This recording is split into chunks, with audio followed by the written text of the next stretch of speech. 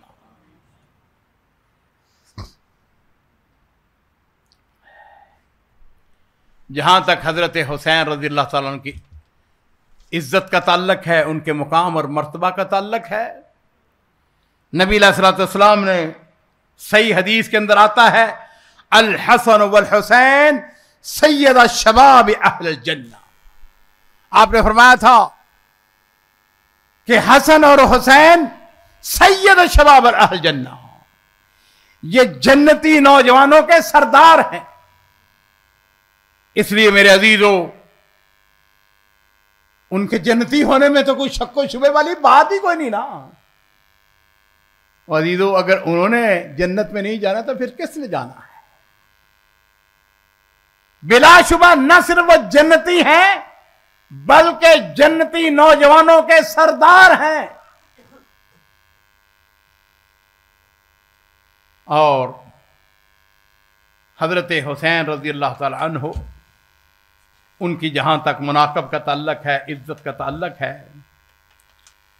حدیث کے اندر آتا ہے کہ نبی کریم صلی اللہ علیہ وسلم جو ہیں، انہوں نے ایک دفعہ حضرت حسن اور حضرت حسین رضی اللہ تعالی عنہ کو اپنے کندھے پر، ایک طرف حضرت حسن اور دوسری طرف حضرت حسین تھے، ان کو اٹھایا ہوا تھا، اور حضرت ابو ہریرہ رضی اللہ تعالیٰ عنہ حدیث کے راوی ہیں، وہ کہتے ہیں کہ آپ کے ایک کندھے پر حسن ہے، حضرت حسن، اور دوسرے پر حضرت حسین تھے، آپ باری باری کبھی اس کو چومتے کبھی اس کو چومتے۔ اور ایک صحابی نے اللہ کے رسول صلی اللہ علیہ وسلم کی خدمت عرض کی، اللہ کے رسول، آپ کو ان سے محبت ہے؟ آپ نے ارشاد فرمایا، من احبہما فقد احبنی، جس نے ان دونوں سے محبت کی اس نے مجھ سے محبت کی۔ یہ کوئی چھوٹی باتیں تو نہیں ہیں،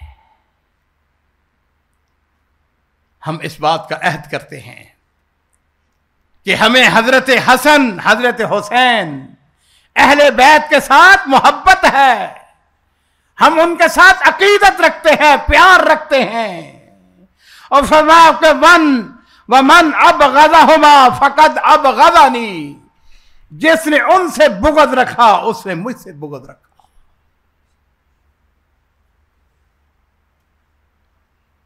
وہ ایک دفعہ عبداللہ بن عمر رضی اللہ تعالی عنہما، ایک عراقی آیا نا، اس نے آ کے مسئلہ پوچھا، اس نے کہا کہ یہ بتائیں کہ اگر احرام کو یا کپڑے کو مچھر کا خون لگ جائے تو اس کا کیا حکم ہے؟ تو انہوں نے برجستہ فرمایا تھا کہ انظروا الی ھذا، کہ لوگوں اس شخص کی طرف دیکھو، یسألنی عن دم البعوض، یہ مجھ کو مچھر کے خون کے بارے میں سوال کرتا ہے، وقد قتل النبی ابن النبی، اور یہ وہ لوگ ہیں جنہوں نے نبی علیہ الصلوۃ والسلام کے نواسے کو شہید کیا ہے۔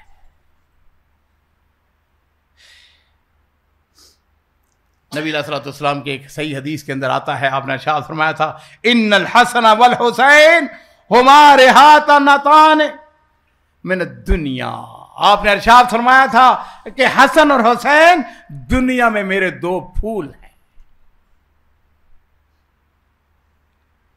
اور ایک اور حدیث کے اندر آتا ہے، ان فاطمۃ سیدۃ نساء اہل الجنہ، ان دونوں کی والدہ سیدہ فاطمہ جو ہے وہ جنتی خواتین کی سردار ہیں، وَأَنَّ الْحَسَنَ وَالْحُسَيْنَ سیدۃ شباب اہل الجنہ، اور حسن اور حسین کا جہاں تک تعلق ہے، وہ جنتی نوجوانوں کے سردار ہیں۔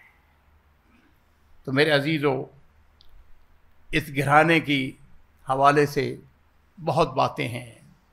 میرے لیے شرف ہے کہ میں جس ادارے کے ساتھ، دارالسلام کے ساتھ تعلق رکھتا ہوں، ہم نے تقریباً 2 سال پہلے ان دونوں عظیم شخصیات کے بارے میں بڑی خوبصورت کتاب وہ ہم نے الحمدللہ اردو زبان کے اندر شائع کی، بعد میں اس کے انگلش میں بھی ترجمہ ہو رہا تھا۔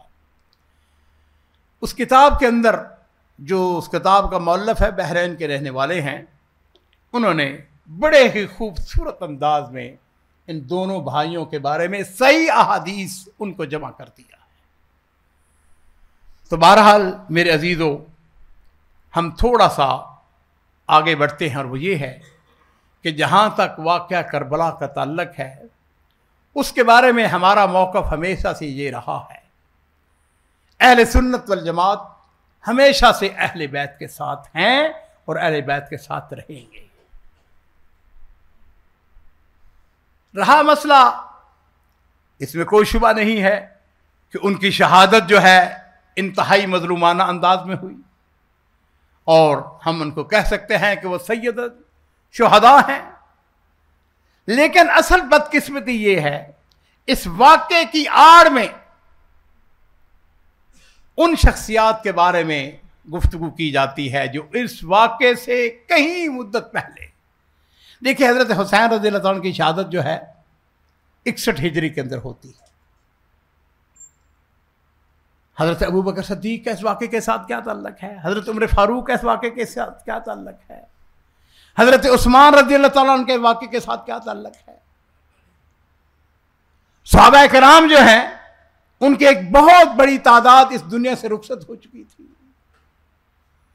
تو میرے عزیزو، اہل سنت والجماعت کا جو موقف ہے اس حوالے سے وہ یہ ہے کہ بلا شبہ ہمیں جو عزت ملی ہے، جو شرف ملا ہے، وہ اس عظیم گھرانے کی بدولت ملا ہے۔ یہ نہ صرف جنتی ہیں بلکہ جنتیوں کے سردار ہیں، اور انشاءاللہ قیامت تک اس گھرانے کا ذکر خیر وہ باقی رہے گا۔ ہم اللہ تعالیٰ سے یہ دعا کرتے ہیں کہ اللہ رب العزت اہل بیت کے شرف کے اندر، ان کی عزت کے اندر، ان کے درجات کے اندر مزید بلندی عطا فرمائے، اور ہم سب لوگوں کو ان کی محبت عطا فرمائے۔ ربنا تقبل منا انک انت السمیع العلیم وتب علینا انک انت التواب الرحیم۔ پاکستان کے اندر گزشتہ ہفتے ایک بہت بڑا سانحہ ہوا۔ ہماری فوج کے 5 افسران شہید ہو گئے۔ سچی بات یہ ہے کہ ہماری فوج کا کردار ہمیشہ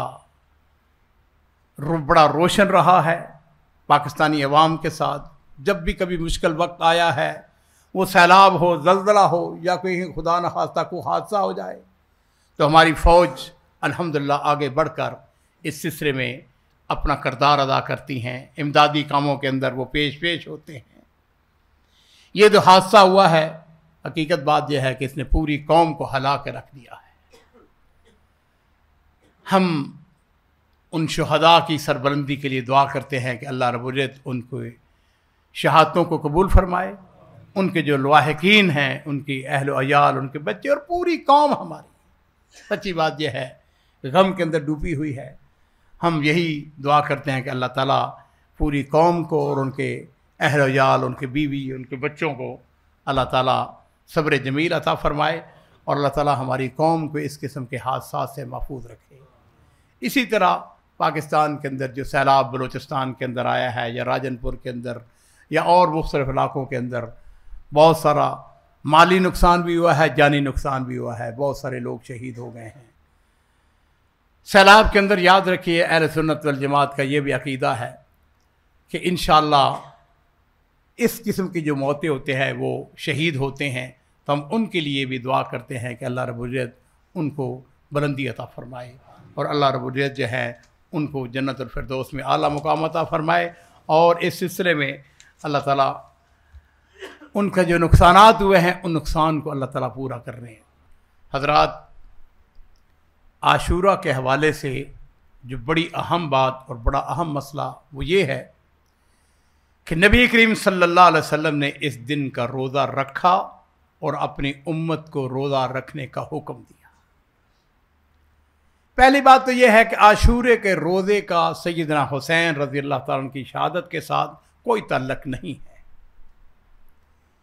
صحیح بخاری کے اندر حدیث ہے کہ کانت قریش تصوم عاشورا فی الجاہلیہ، کہ قریش جاہلیت میں یوم عاشورہ کا روزہ رکھتے تھے۔ عزیزو، عاشورے کا روزہ جو ہے اس کے بارے میں جس وقت ہم پڑھتے ہیں کتابوں کو تو ہمیں پتہ چلتا ہے کہ یہ سیدنا ابراہیم علیہ السلام کے دور سے چلا آ رہا تھا۔ حضرت ابراہیم علیہ السلام کے دور کی جو اچھی باتیں جن پر قریش عمل کرتے تھے اس میں عاشورے کا دن کا روزہ بھی شامل ہے۔ میرے ماں باپ قربان ہو، نبی کریم صلی اللہ علیہ وسلم جب ہجرت کر کے مدینہ شریف تشریف لائے تو آپ نے دیکھا کہ یہودی اس دن کا روزہ رکھتے ہیں۔ آپ نے پوچھا یہ کیوں روزہ رکھتے ہیں؟ آپ کو بتایا گیا کہ حضرت موسیٰ علیہ السلام کی قوم کو اس دن فرعون کے چنگل سے نجات ملی تھی، تو حضرت موسیٰ علیہ السلام نے اللہ تعالیٰ کا شکر ادا کرتے ہوئے شکرانے کے طور پر اس دن کا روزہ رکھا تھا۔ چنانچہ اس دن کی مناسبت سے حضرت موسیٰ علیہ السلام نے چونکہ روزہ رکھا لہذا یہودی اس دن کا روزہ رکھتے چلا رہے ہیں۔ میرے ماں باپ قربان ہو، نبی کریم صلی اللہ علیہ وسلم نے ارشاد فرمایا کہ موسیٰ میرا بھائی تھا، ہم اس بات کے زیادہ حقدار ہیں کہ ہم اس دن کا روزہ رکھیں۔ چنانچہ نبی کریم صلی اللہ علیہ وسلم نے عاشورے کے دن کا روزہ رکھا۔ یہ بڑی حکمت کی چیزیں ہیں نبی علیہ الصلوۃ والسلام نے حکومت جس انداز میں کی ہے۔ میں اکثر کہا کرتا ہوں سیرت کا مطالعہ کریں۔ شروع میں حالات اس طرح کے تھے کہ نبی علیہ الصلوۃ والسلام اور بہت سارے کاموں کے اندر مشغول تھے۔ پھر وہ وقت آیا کہ نبی کریم صلی اللہ علیہ وسلم نے فرمایا کہ ہم نے یہودیوں کی مخالفت کرنی ہے، لہذا صرف عاشورے کا دن کا روزہ نہیں رکھیں گے بلکہ ہم 2 دن کا روزہ رکھیں گے، 9ویں اور 10ویں 2 دن کا روزہ رکھیں گے۔ چنانچہ نبی کریم صلی اللہ علیہ وسلم نے فرمایا کہ اگر میں آئندہ سال زندہ رہا تو ہم 9ویں اور 10ویں 2 دن کا روزہ رکھیں گے۔ لیکن اس کے بعد نبی علیہ الصلوۃ والسلام کی وفات ہو جاتی ہے۔ ایک صحابیہ ربی ان کا نام تھا، وہ بیان کرتی ہیں کہ رسول اللہ صلی اللہ علیہ وسلم نے ہم کو پیغام بھیجا، اعلان کروایا۔ آپ نے فرمایا کہ جس نے عاشورے کے دن کا روزہ رکھا ہے اس کو مکمل کرے، جس نے نہیں رکھا ہے، نہیں کچھ کھایا، پھر بھی اس کو مکمل کرے، جس نے کچھ کھا لیا ہے، آپ اندازہ کریں اس دن کی اہمیت کے حوالے سے۔ آپ نے فرمایا کہ جس نے یہ کچھ کھا پی لیا ہے اب کھانا پینا بند کر دے حتیٰ کہ مغرب ہو جائے تاکہ اس دن کا روزہ اس کا مکمل ہو جائے۔ اور ربی بیان کرتی ہیں، کہتی ہیں کہ ہم نے اس دن اپنے بچوں کو بھی روزہ رکھوایا۔ اور کس طریقے سے؟ کہتی ہیں کہ بچے رو رہے تھے، کھانا مانگتے تھے، ہم نے ان کے لیے اون کے کچھ چھوٹے چھوٹے کھلونے بنا کر ان کو پیش کرتے، ان کو بہلاتے رہے حتیٰ کہ مغرب ہوگی اور پھر انہوں نے ہمارے ساتھ افطاری کی۔ عزیزو، میں نے آپ کو یہ 3-4 واقعات یہ بالکل صحیح حدیث انشاءاللہ بیان کی ہیں۔ اس حوالے سے میں نے آپ کو عرض کرنی ہے اہل بیت کی محبت، اس کے حوالے سے میں نے اپنا موقف آپ کے سامنے بڑی وضاحت کے ساتھ رکھ لیا ہے۔ اگلی جو بات ہے وہ یہ ہے کہ ہم نے عاشورے کا دن کا روزہ رکھنا ہے، 9ویں اور 10ویں کا، کہو انشاءاللہ۔ آپ یقین جانیے، میں یہ سعودی عرب میں رہتے ہوتے ہمارے ہاں کچھ روزے ایسے ہیں جو کہ اللہ کے فضل و کرم سے ہم نے اس کو فرض تو نہیں کرنا چاہیے لیکن تقریباً فرض والی بات ہے۔